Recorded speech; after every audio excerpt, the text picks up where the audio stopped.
Hi, this is Adam Jericho again for the second video for my social media channels, focusing on my upcoming epic fantasy book series, The Dragon Lords, beginning with book 1, Warlock. And in this video, I just want to introduce the characters more with as few spoilers as possible and show you the artwork and give you an idea of some of the things coming up next year ahead of my Kickstarter launch. So, the first character I want to introduce to you is Boran, or at this level, the civilians of the land Merzadiah, where the first book takes place.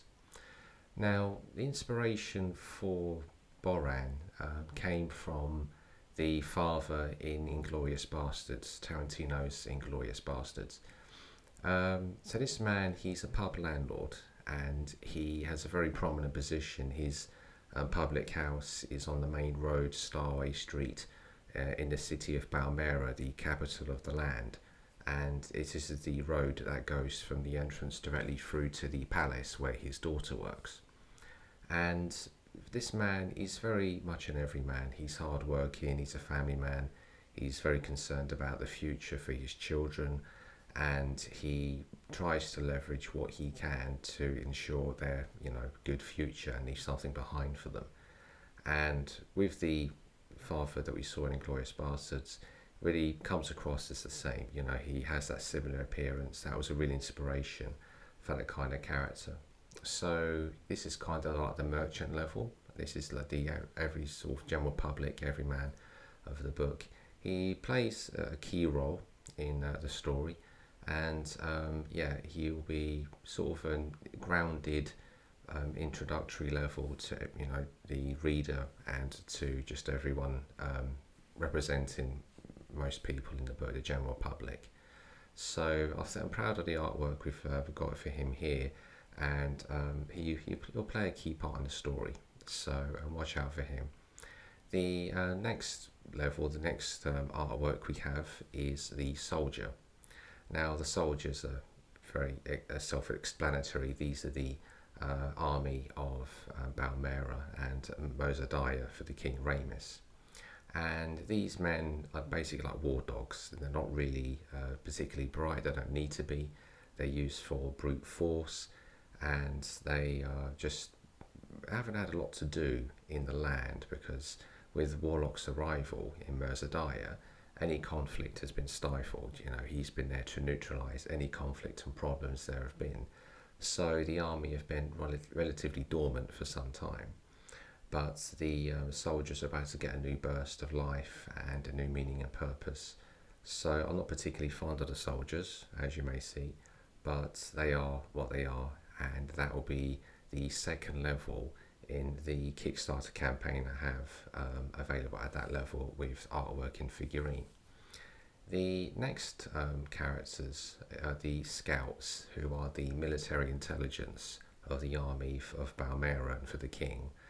Now, these characters are quite interesting because they don't quite fit in with the rest of society. They're a bit like loners. They're a bit sort of awkward. They're a bit different from most people. And the captain of the scouts, Merrill Trevan, his name is, he had approached the general with the idea for a new type of soldier who would be military intelligence. It would be intelligence gathering. There would be spies. That would have networks. And these characters are very sort of intricate. They kind of pull the strings behind the scenes and go ahead of the army, military armed force. They study psychology. They try to get into the minds of the enemy, and they study the land, study the weather systems, the weather patterns, the geology and animal patterns, herd movements. And they are very, very key, interesting characters, very intricate characters. So from the feedback I've had so far from the people who have read the book, they've actually come across as some of the stronger characters that I've created. So it'll be very interesting to see what you think of that. I'll certainly look forward to introducing you to them. The next level up from the scouts are the knights. So these men, there are two types of knights. There are the knights and the knight lords. the knights, the Knights of the Old Guard under the previous King Matthias. These are men who he chose to be a new kind of soldier who had more responsibility and accountability, taking his authority to the people of the land. They enforced his rule of law, but they are very much admired, or were very much admired, by the people of the land. They had a great deal of respect, they worked with people, they were very diplomatic, and as typical knights would go, very bold, they had lots of valour, credibility, respect, a lot of honour code with them. And we catch up and see what has happened with them and the new Knight Lords, who have been changed, the role of which has been changed by the King Ramus, and their manoeuvres are now more political. Their role is more political. So we'll see how they come up in the book. Again, they're interesting characters. There's many of the main characters will be knights, and we got some good artwork for those, and a good story to tell with those men. So again, I look forward to that, and again, that'll be another level you'll be seeing in the Kickstarter campaign. The next level above that are the commanders. So this is General Elson, the general of the army, who's close friends of Ramus. They go way back, and he has his surrounding commanders. We have Raythorn, who is a commander, counsellor of the travelling outpost of the king. They're kind of like runts, really. They're kind of shifted to the outside of the palace. They're not really sort of too politically involved. They're not really well respected, they're not really well thought of. But you'll see what happens with those stories there as we move forward. And then included in there, you'll see Meryl Trevan again in the picture, and also another commander, Sylvan, who is assisting the army, the general with the army. And again with Elson, again, he is someone I think we can understand and kind of relate to a bit. He's again thinking of the future, thinking of the politics, but he's practical. He's not so political. He's very more grounded. He's kind of likable in terms of the kind of crowd that you'll see him in the book. So he's a good character, and the surrounding characters are very key and intricate, as you might expect, of course. The next level up from that is the king, King Ramus. Now, there are a few royals in this book, as you'll see, and the inspiration for Ramus came from Jared Harris, who I'm quite a fan of. Jared Harris made an impression on me in the series Mad Men, and appeared again in one of the greatest TV shows ever made again, Chernobyl. And his kind of character is complicated, somewhat understandable, but a real villain. But like Jared Harris, even with Sherlock Holmes and Game of Shadows, not so entirely sort of devious or villain-like. There's a kind of likeable quality, a likeable charisma about him. We're kind of on his side. And again, the feedback I've had from beta readers so far is that, they kind of understand where he's coming from, which is makes him more of a complicated villain, but he is a very key character, as you would expect. He's very important, and he has a hell of a story to tell. So again, I'm going to be very interested to see the feedback from the readers about him. The next level are the rogue riders, or warriors. These men work for Ramus, but they do so kind of on their own terms. So these are like barbaric warriors out there in the wilderness in the open, like sort of, for swords for hire, basically. But these characters, they studied magic under the teaching of Warlock at the wizards' village of Parkerel, the community that the wizards had set up, which was a key place in the land to learn the magic from Warlock. And these men, they have a bit of a dark backstory. They're not very well known. They use the magic for their own personal gain and to bring intimidation, threat, and fear. They're very barbaric. They're very quiet, but they're very brutal. They are very, very effective. And it has some great artwork here, as you can see. So yeah, they are going to be very key important characters in the story, and we'll learn more about them through our next character, the wizards. So with the wizards, again, these are men and women that studied under Warlock as he arrived. So as I mentioned, the story takes place a few decades after Warlock's arrival in Merzadaya, and he wanted to bring the knowledge and the power of the Dragon Lords to a young civilization that still had a chance for a future, as do the other Dragon Lords in different lands on Galthrea. And so the wizards, they set up a school and they learnt under him, and we catch up on what's happened with them in the meantime. And yeah, there's some interesting characters here. I mean, there's sort of more sort of complexity. The character here, Arionis, he struggles to deal with the land as it is, because he knows what is, but he knows what can be. And so he's in a kind of sage, father-like role. Again, pretty much my version of Gandalf, if you like, from Lord of the Rings.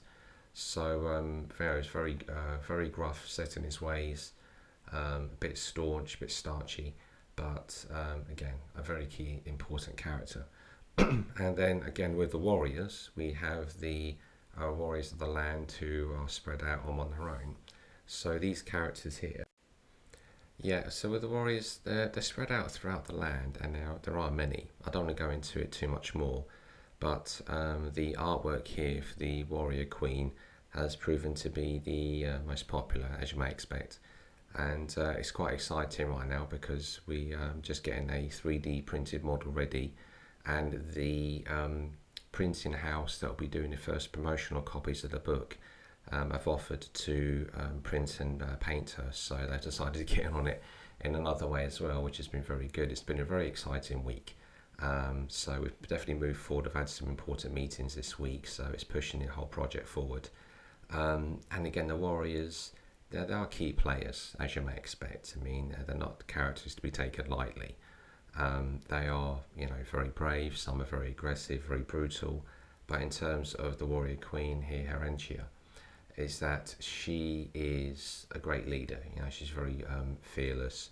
She's very grounded. She's very protective, and she goes on an important journey. I mean, this is going to be a character I look forward to seeing, and people's reaction to from the readers and everything. So, yeah, I mean, she's going to be a key player in the story.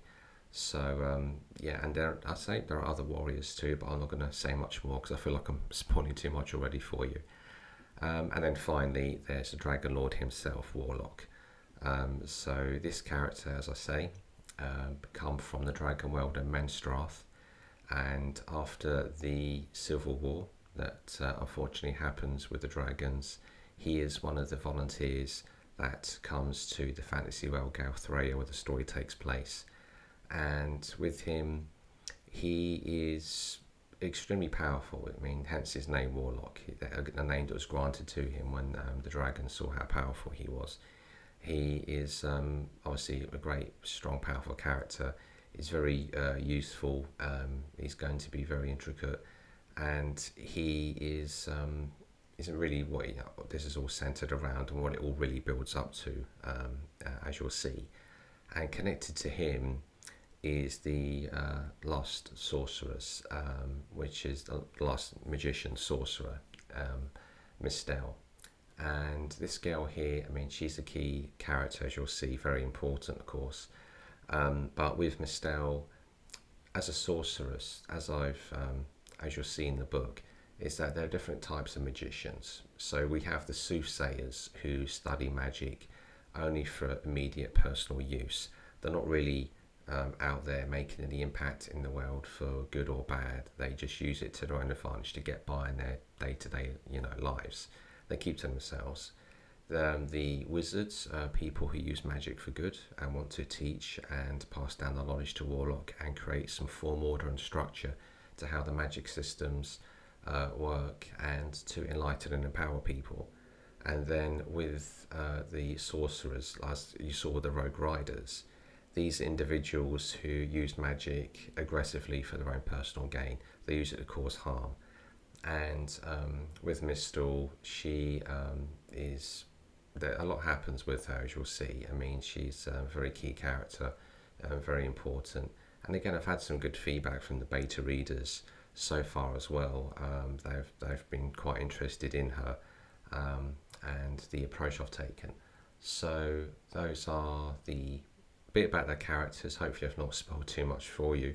But yeah, I just wanted to introduce you to them more and the artwork, and to give you a real sort of feeling and sense of what you can expect with the crowdfunder launch next year, as you'll see there on the page anyway at the time. So, you know, these introductions, if they are too much and gave too much away, they're always going to happen anyway, to give the you know, supporters of the project a lot for their money, really.